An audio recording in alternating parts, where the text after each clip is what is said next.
three most overrated things in life. Listen to this. Parties, smiling. What are you talking? And fireworks. No. The point is... Bro, I'm not having smiling and fireworks. No, smiling. I'm telling you.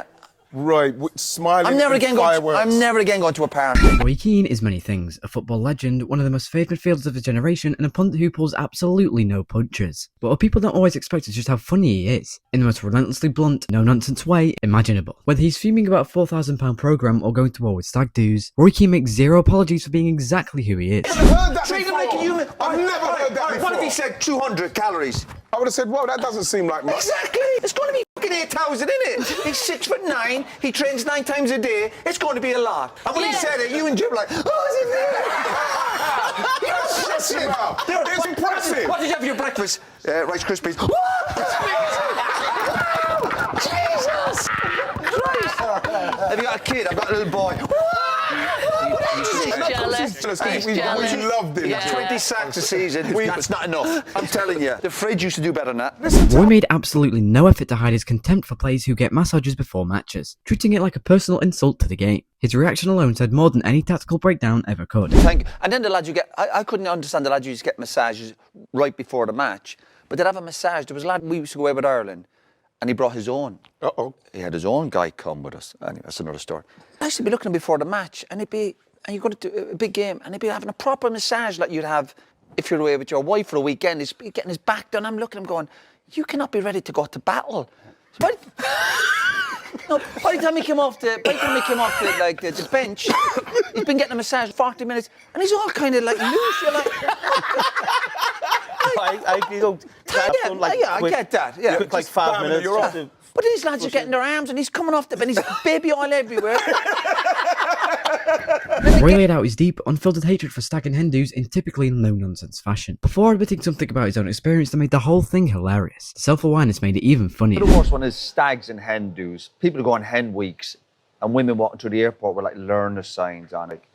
I love it. Oh, I love it. God, really? Yeah. And they have pictures of their boyfriends that they're getting married. All their friends have T-shirts. Oh, and they've got all the masks on and Love stuff. it. Have you Oh ever my God, our men walking through With the airport, sil- we're all going to Spain for a week. With You're silver cowboy hats and Elite. stuff. I love it. Go He's get it. I just men love wearing it. shorts, golfers. Oh. Love it.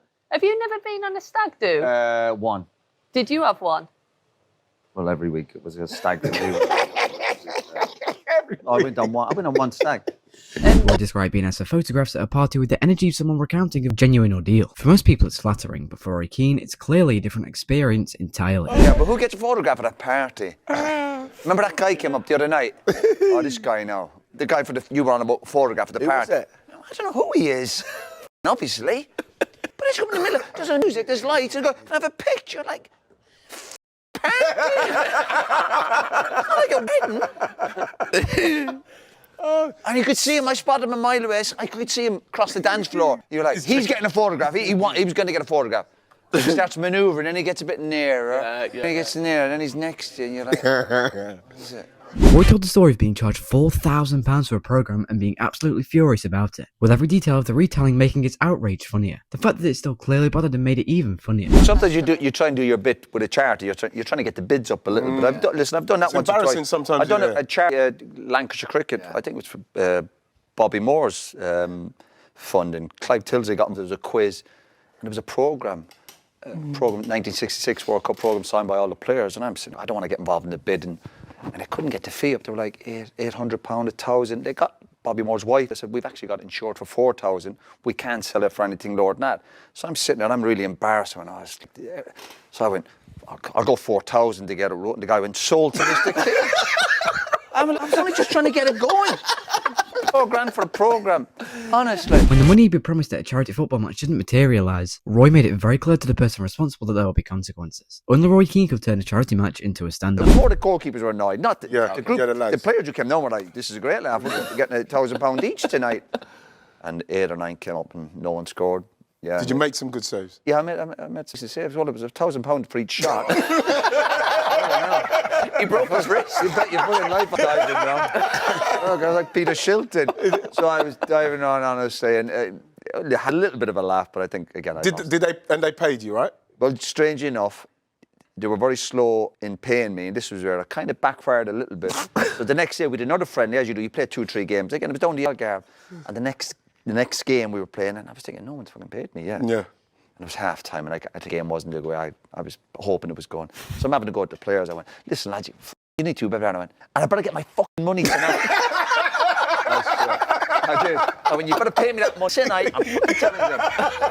8 or 9 lads came up after the game and gave me fucking about time. I swear. Roy delivered one of his most memorable lines yet, when he suggested getting a dog instead of a player if loyalty is what you were after. Blunt, perfectly timed, and completely Roy Keane. So loyalty you think has to come into it, right? I would say you want loyalty, get yourself a dog. Mic drop moment.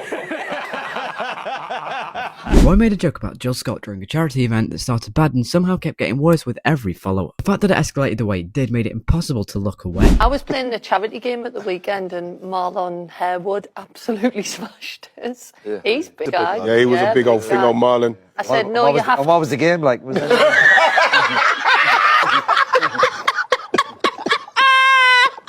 Roy, you can't say that. It's got a... Oh, no, what was the game like? No. What's wrong with you? What was the game like? I smashed the game. What happened? You can't say that. That's a step Please too keep far. on in. That's a step too far. What was the script of the game? Oh, Jill, that it's such a powerful image.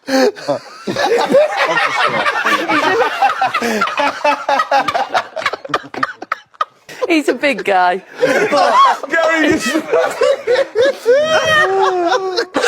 Right, I think this is our last show. Thanks for tuning in. Stomach's killing me.